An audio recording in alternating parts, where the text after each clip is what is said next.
Hey Doodles, Virtual Mrs. Hagen here, and in this video I am going to teach you about some 3D paper sculpture techniques. If you are following along with me for these techniques, you're going to need some paper.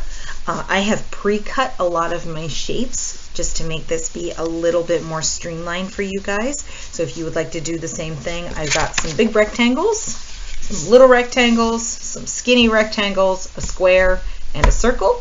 You'll also need some glue and a pair of scissors. Our first 3D paper technique that we're going to talk about is the accordion fold or the fan fold. A lot of you have done this before. It is simply when you take your paper and you fold it up and then you flip it over and you fold it up and you flip it over and you keep going until you get to the top. And some friends, they get very fast at this and they can do it without flipping by just folding and then folding and folding this way. And what that does when you're done is it makes a cool little zigzag or what looks like an accordion. Our next one is called a coil, and you're just going to curl up the paper to do this. And then you have two choices. You can pull it out and make a spring shape. Usually that works a lot nicer. There we go. And it makes more of a spring shape. Or when you open it, re-roll that really quick. You can just take it and pull it apart like that, and that's going to give you more of a spiraled coil. Our next one is the loop. To make a loop, you actually need some glue, and you are going to glue and then take the top part, fold it up, and stick it together. And I used a little bit too much glue, so I'm going to have to hold this a little bit longer. And sometimes the problem isn't that you don't have enough glue, it's that you've used too much glue, and then you have to hold it longer to get it to stick together. And of course, my favorite magic trick comes next. I'm going to make the glue disappear. It's in my palm, and it's gone. And no camera tricks there, guys. I just rubbed my hands together and it got all of the sticky glue off of my hands. It's science. Our next one uses another strip of paper. You're going to notice I started with a lot of ones that use strips of paper just because they're kind of the fastest and easiest ones to do. And for this one, it's going to start a lot like the loop. I'm going to put that dot of glue, but instead of coming up like this, we're going to wrap around like this. And if you've ever made a paper chain before, you've done this. Paper chain is just I'd make another one and stick it this way, and then another one and another one and another one. But sometimes we use just the one little ring. The next shape I'm going to show you is called a cylinder, and that's going to use one of my little rectangles here. And to do that, I'm just going to roll it up like it's a telescope and put some glue on the end. Roll over top of the glue and hold it for a few moments so that the glue dries enough to hold my cylinder together. Oops, I did not hold it long enough. This is actually a good thing because then I can show you. See my glue? It's still wet, it's shiny. So I don't need more glue. I just need to roll it back up and hold it a little bit longer. The next one is a rectangular prism. And there's two ways to make a rectangular prism. One is to start with a cylinder and then squish the cylinder into a cube shape. The other way is going to make a bigger prism. And to do that, you take your rectangle You fold up almost to the top. We're going to leave a nice little space there. And then you do something weird.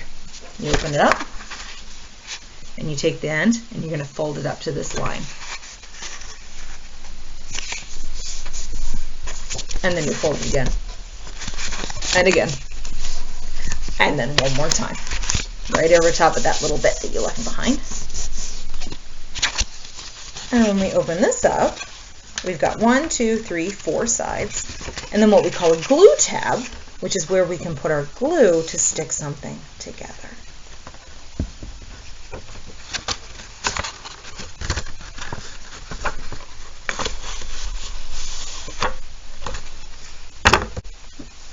Our next shape is a cone, and there's 2 different ways to make a cone. They use 2 different shapes. There's one with a square that creates a tall, skinny cone, and then there's one with a circle that creates a short, wide cone. To do the one with the square, you're just kind of going to hold the corners and then overlap them like so. Right? That's all I did. I took the corners and I overlapped them so that this gets closed at the bottom. And then, of course, I would need to glue this in place, which is the trickiest part of making a cone. Folding the shape into the cone is not the worst part. It's getting that dot of glue down and holding it long enough that it stays a cone for you. And then if you don't like this part, you just take and see how that line's right there? You just go, snip, and then your cone has a flat top. To use the circle, you take your circle, you're going to cut a triangle out of it, and then usually everybody goes, "You made Pac-Man!" I don't like to call him Pac-Man though, because our next step is to go like this. Okay. So we put our dot of glue down and grab one little corner of the triangle and flip it over on top. And this is a much easier way to fold it out and make your cone and glue it. But if you're looking for something that's tall and skinny instead of wider, this is your best option. Our next technique is called a tent, and that is literally when you take a paper and you fold it to make a tent shape. Some friends like to use this on its side as more of a pop-up shape. Some friends like to keep it up like this and then fold a glue tab so they have a way to glue it on.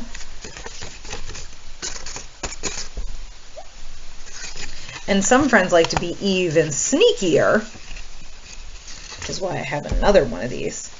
And they like to fold it the long way and have a long skinny tent. And when I show you guys how to connect these shapes together, I'm going to show you something really sneaky with making this actually bend when you glue it down. Our final 2 shapes are my favorite ones. The first one is called a twist, and that is literally when you take your paper and you twist it. And you can create a fat twist. It's kind of like that. Or you can be really, really skinny with it and tight. And it makes a very fine twist. It's all depending on what you want to use it for. And the last shape is called a crumple. And that is literally when you take a piece of paper and you crumple it together. Okay, that one I had cut into fringe for an example of something else earlier, but basically you just get a crumbly little piece of paper.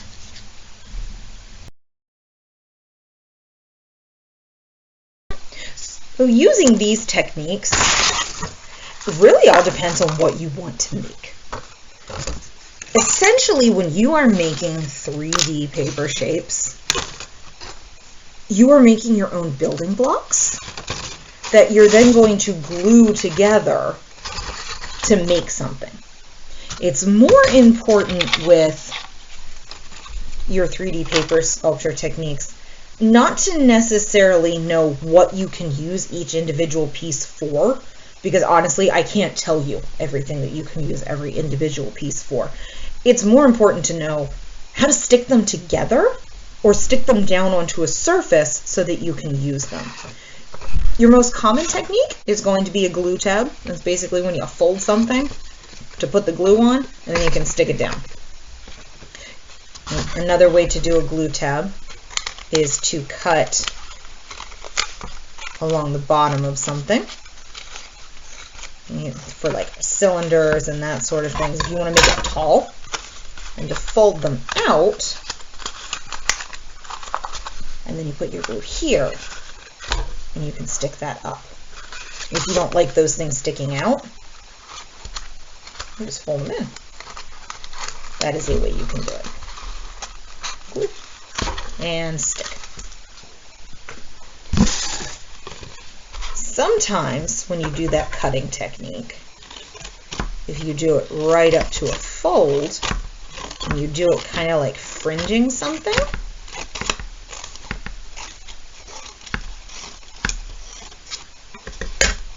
that fringe allows it to bend. So if you put glue on this and you stick it to something, you can make that something have a bent shape around it. And so I could actually bend this to fit together. Then I could even fill these up inside. And again, it's just how do you stick the things together to make what you want. And sometimes those techniques don't work. So you have to do something different. I mean, I have 3 more things to show you with that. I'm going to use 1, 2, 3 little pieces of paper. So the first one is called a BandAid or tape technique. A lot of times when I'm doing paper sculpture with my friends, they say, why can't I just use tape? And I say, because you can make tape. All you need to make tape is paper and something sticky.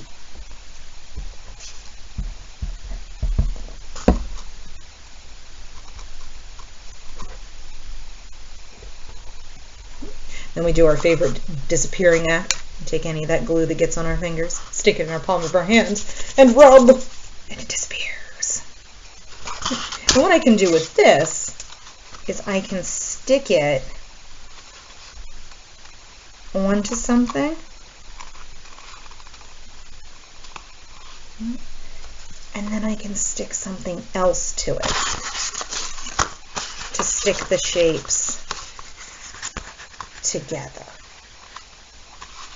And if I use something that's the same shade or color of paper, it hides it a little bit better. And so if for some reason I needed to stick these 2 things together like this, a BandAid would be a good technique. The next technique is called a slot. Sometimes a BandAid just doesn't work to make your glue tabs. Sometimes you need to actually stick a piece on the end, and you don't want the outside bit to be sticking out. Sometimes this is not fun. So you cut a slit. I might have said slot earlier. This is a slit into the side. And then when you put in your BandAid, you stick it into the slot and then fold it over. And so I put my fingers inside and I'm folding it over. And that allows you to stick something else in without those pieces being seen. And the last one is actually a slot. And that's when you take the top of something and you cut a slot into it. And then you can stick, something across. A little bit too big. So if I really needed this to be that size, I would cut this bigger. It didn't matter, so I cut this smaller. And then this can stick in over like that. So if I wanted something to be bridging here, I could stick it in that way, or I could stick this in and have these 2 attached together with a slot. There are endless possibilities for what you can do with your building blocks. It's just all in how you connect them together.